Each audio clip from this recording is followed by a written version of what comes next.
Здравейте! Една роза. Общинска съветничка от нашата листа. Браво! И тя от нашата листа. Председателката. Добър ден, драго ми е да се... Добър ден, живо здраво, как сте? Става така. Така, добре. Здравейте. Какво става тук при вас? Вашата община много се прочу. С вашата битка срещу шистовия газ. И не само. Здраво. Приятел на Марешкото БСП. Ние се познаваме. Разкажете ми за шистовия газ, защото нещата са много сериозни. Нали видяхте в Добруджа какво стана? Да, но все пак ние бяхме тия, които запалихме искрата. Вие без спор. Ние Браво сме ви казвам. единствената община, която подаде жалба срещу това решение на много кораж се изисква и ви поздравявам за това. Ще помагаме, но кажете какви са настроенията на хората. Настроенията на хората са поне 90% против. Настрахнали. Да.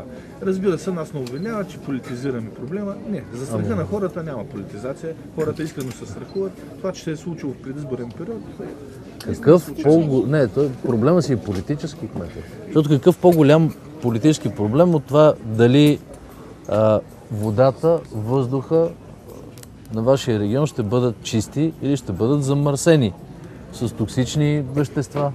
Какъв по-голям политически въпрос, той си е политически от всякъде. И хората с основания си притесняват, защото французите да не са глупаци. Значи така не обвиняват. Добре, ние сме така. Франция е така, Щатите е така. Англия също. Така, само 10 човека в София ли са толкова напредничеви, че разбират, нали, колко е безопасен и полезен този метод? Абсолютно ясно е, че тук се крият доста неща.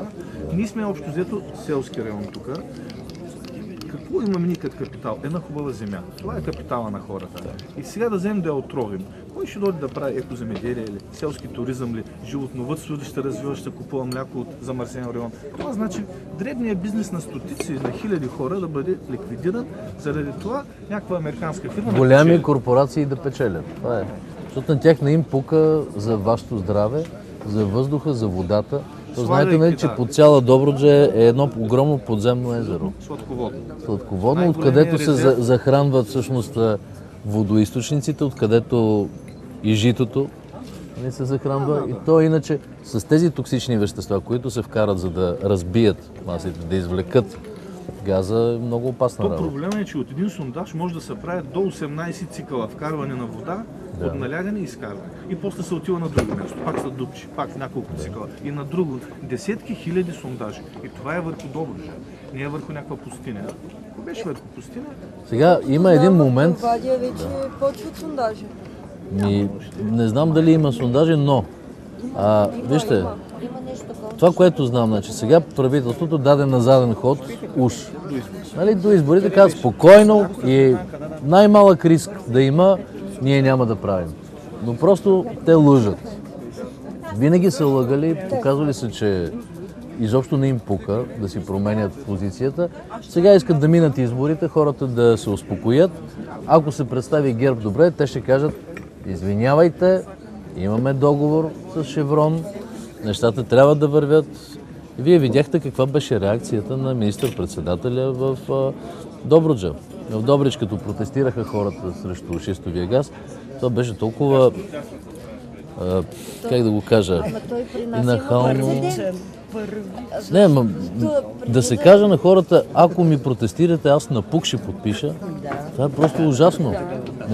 Не мога да го проумея как е възможно това, защото в крайна сметка той е слуга на хората. Той е избран за 4 години да свърши определена работа и е длъжен да се съобразява, когато хората и срещу мен са протестирали, винаги съм се опитвал да го отчета. И това си е право на хората. Те искат сега да приспят нещата, хората да се успокоят, да минат спокойно избори. Ако те се представят добре, тогава всичко ще възобновят. То е ясно. Просто е толкова прозрачно като план и сценарий. Но те си имат договора подписан с Шеврон. Те ще длъжни да го изпълняват. Ако не се окаже съпротива, те ще го направят. Ще дойдат външни експерти, малко на брой, а поразиите ще бъдат много и за вас. И защо във Франция е забранено? Те да не са глупави. Вие гледайте да не ви дупчат за шистов газ, че лова ще отиде. Шум се вдига така. Ама той има основателни притеснения. Една снимка само може. Айде за спомен. Всичко хубаво и пожелавам. Всичко добро. Така, да ги хвърлим надолу. Готово.